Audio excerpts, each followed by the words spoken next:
धन्यवाद सभापति महोदय।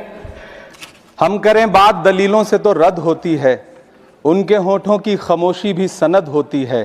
कुछ न कहने से भी छिन जाता है एजाज़े सुखन, जुल्म सहने से भी जालिम की मदद होती है। सभापति महोदय, मैं राष्ट्रपति के अभिभाषण पे अपने बात रखने के लिए खड़ा हुआ हूं। उस दिन देश की संसद के गलियारों में सरकार की तारीफ करती हुई महामहिम की आवाज गूंज रही थी, तो उधर मेरे कानों में हसदेव के जंगलों में आदिवासियों को जिंदगी देने वाले पेड़ों पर चलती हुई कुल्हाड़ी की आवाज गूंज रही थी।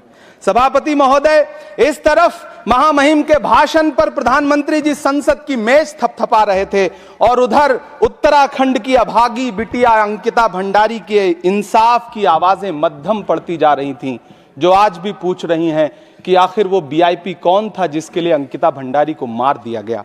सभापति महोदय, इधर महामहिम सामाजिक न्याय की बात कर रही थीं और उधर उत्तराखंड के कोटद्वार में नफरती लोगों के खिलाफ एक बुजुर्ग को बचाने के लिए खड़ा हुआ दीपक, जो मोहब्बतों की रोशनी लेके खड़ा हुआ था, उसके खिलाफ कोटद्वार की पुलिस गंभीर धाराओं में एफआईआर दर्ज कर रही थी। और वो भी उस दिन हो रहा था जब उत्तराखंड के मुख्यमंत्री कोटद्वार में मौजूद थे।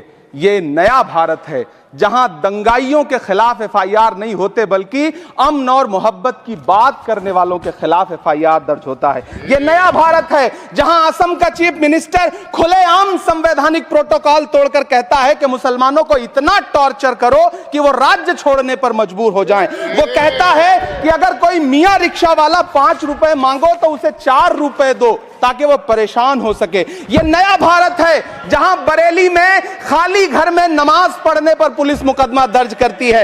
यह नया भारत है जहां क्रिसमस की तैयारी करते हुए ईसाइयों पर सरकार मुकदमा दर्ज करती है।